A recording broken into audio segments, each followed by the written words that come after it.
has the most beautiful, handsome, youthful appearance. In fact, his body is made of pure transcendental bliss. So who would not want to contact Krishna in devotional service? This is called Madhava. Madhu means sweet. So he who is the source of all sweetness is Madhava.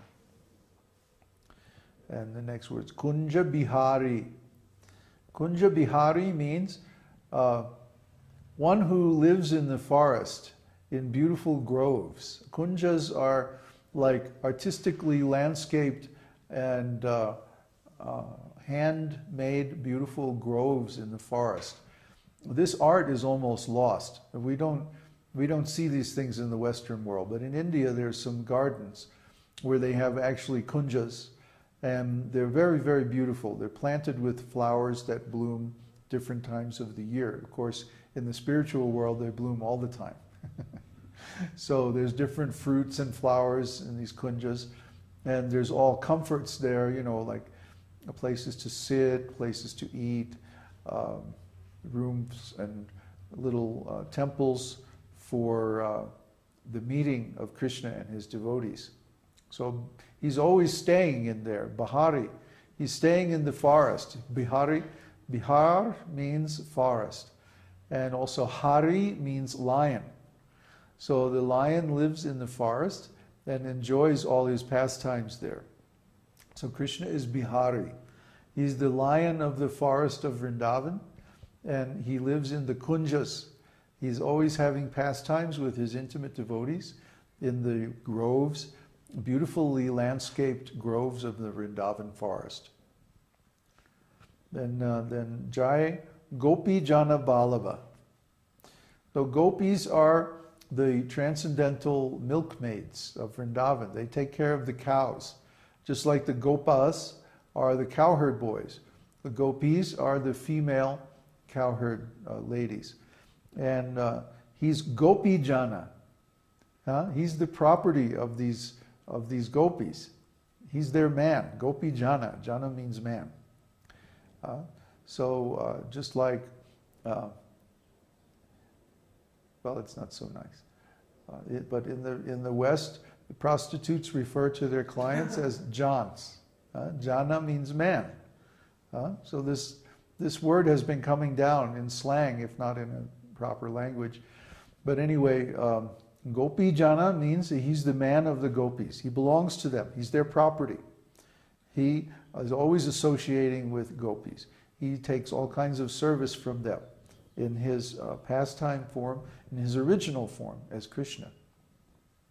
And Vala. Vala is a funny word. It's a slang word in Brijbas, the language of Braja.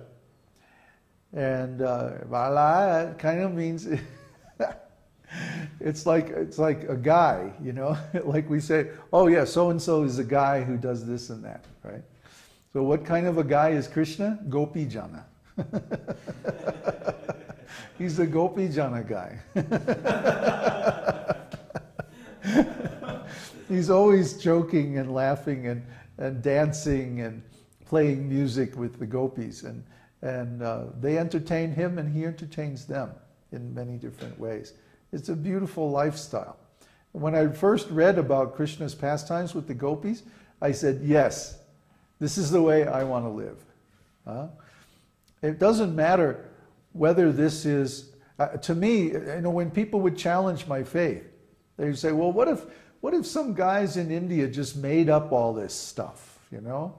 What if it's just a poetry and it doesn't really have any factual meaning? I'd say, well, fine, I don't care. Because these values are the most beautiful values in the world.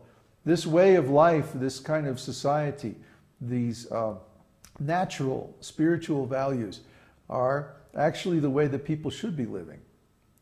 And regardless of whether it's historically, factually true, of course it actually is true, but even if it isn't true, it wouldn't make any difference to me. I would still want to live according to these values, and that's why our community is based on this. living out in the forest, living a natural life, in a pure place, and all that. These are values that should be important to each and every one of us. Because if people all over the world lived like this, we wouldn't have the problems with the environment. We wouldn't have problems with pollution. We wouldn't have problems with crime. We wouldn't have problems with politics.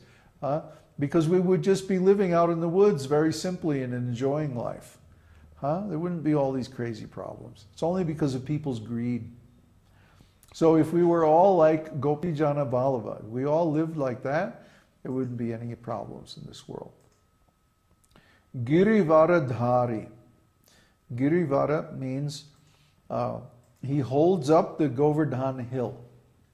The story is there was supposed to be a big sacrifice for Indra. Indra controls the weather. He's the king of the heavenly planets, and so he controls the clouds, the weather, the rain, stuff like that. So anyway, Krishna went to his father and said, actually, we shouldn't worship Indra. We should worship Govardhan Hill instead. Govardhan Hill is known as Giri. So they performed this big ceremony using the ingredients that were supposed to be offered to Indra. They worshiped Govardhan Hill instead. And this is now a big holiday among Vaishnavas in India called Govardhan Puja. So Govardhan Puja, they offer literally a hill of grains. And then everybody has a big feast, and it's very wonderful. But anyway, Lord Indra became disturbed. Why aren't they worshiping me? What's wrong with these cowherd people? Don't they understand how great I am? So he sent his rain cloud, called the Samvartaka cloud, that he uses at the time of universal devastation. And it was flooding Braja, Vrindavan, with water. So Krishna held up the Govardhan hill on his little finger for 7 days, continuously, and sheltered all the inhabitants of Vrindavan under Giri Govardhan. So he's known as Girivara-dhari, the lifter of Govardhan Hill. And Jashoda Nandana. Jashoda Nandana means the son of Mother Yashoda. Mother Yashoda is a tremendously important figure in Krishna's pastimes. Mother Yashoda, well, she's his mother. So sometimes she cooks for him, she dresses him, puts him to bed, comforts him in various ways, and then serves him in so many ways. It's just innumerable ways.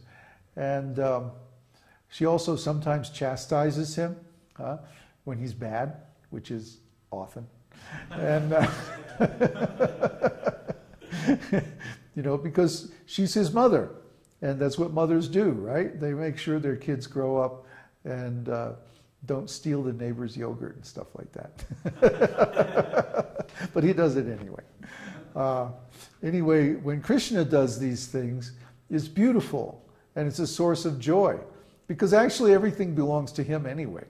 So he can take the yogurt and feed it to the monkeys. It's all right. He can take the butter and throw it all over the place. It doesn't matter. It's all his anyway. So these are all pastimes in the spiritual world. Actually, nobody is Krishna's mother. Krishna is self-manifest. Krishna's original form is the source of all other forms, all other energies, and all other things expand from him.